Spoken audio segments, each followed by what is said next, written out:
Hey, welcome back to the 5 Minute Strategist. So today I wanted to jump in here and share something that's happening in my business with you and use it as a worked example for you to see the kind of stuff that your brain is throwing at you when you're facing what can feel like a pretty big decision. So I have been trying to decide how to take a break from the podcast. We're nearly hitting the 4-year mark and I never missed a week. And for the last 5 or 6 months, I haven't missed a single day. So taking this break is very outside of my podcast comfort zone, and my brain reacted really strongly to it. Now, I know that it's the right decision for me, first of all, to model the work-life balance that I talk about to everybody all the time, but also to give myself a creative break.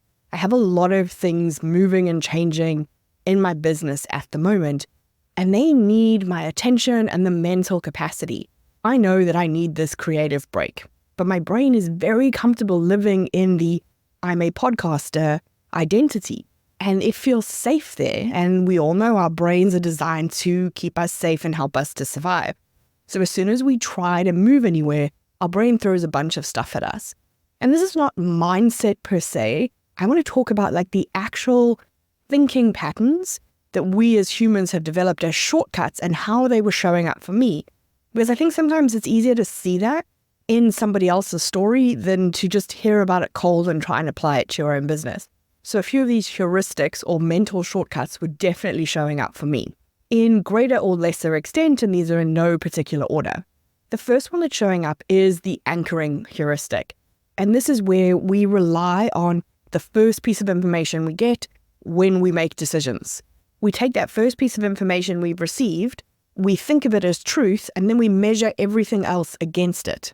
Now, I started my podcast because I found blogging to be pretty much impossible. I just couldn't hit publish. I get very in my head and very like corporate speaky, and for me it was a struggle. And so I started to podcast. And I went from not creating content to having a consistent content schedule over the course of nearly 4 years. So when I look at what could I do with the mental capacity, if I took a break, I'm measuring it against what I firmly believe with that initial piece of information. Podcast create content, don't podcast no content, right?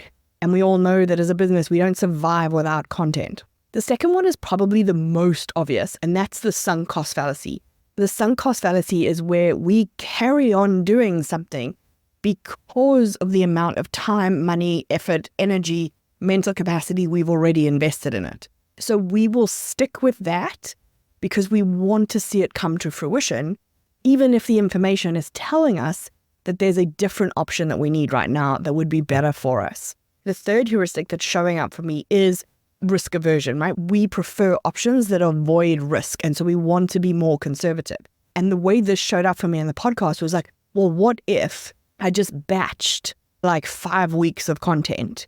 And then I could just release them and no one would know that I needed to take a break. But if you think of each 5-minute episode is around, I would say at least 45 minutes. That's close on 20 hours of work that I need to fit in on top of client work that's happening at the moment, on top of some of the changes that I'm trying to make in the business. I would literally have to spend the next 5 weeks recovering from adding those 20 hours of work to my already really full schedule. And the only reason to do this is the fear that if I go away for 5 weeks, my podcast will never be downloaded ever again. All three of these can sound really irrational when you say them out loud, but we all use heuristics like this all the time. Our brains physically can't make as many decisions as they need to in a day, so it has to take shortcuts when it can. So it doesn't analyze every individual situation. It relies on these shortcuts that are built out of experience and handed down to us culturally and societally to help us make decisions. As a CEO, you need to be able to step back from your decision and ask yourself when you're getting stuck in one of these shortcuts versus making the move that you know you need to make for your business. For me, I need a creative break from the podcast in order for me to have the capacity to create all the new and exciting things I want to create in the business while still supporting my clients. So we're taking a slightly extended summer holiday, but don't worry, I'm not leaving you high and dry. Business happens every single day. You need to be strategic every single day. So I've created a playlist of 25 of the episodes that I think you need to hear again. And what I suggest you do is you just put it on shuffle and let the universe pick the one that you need to hear on that particular day. If you've got a bit more time and you want to dig a bit deeper, I'd revisit the mid-year review with a difference series. I'm going to link all of these. They're in the show notes of every episode from Monday when hiatus starts, or you can find them on diamare.com/podcast. But for today, I want you to ask yourself, how are you allowing yourself to shortcut a strategic decision that's on your plate right now?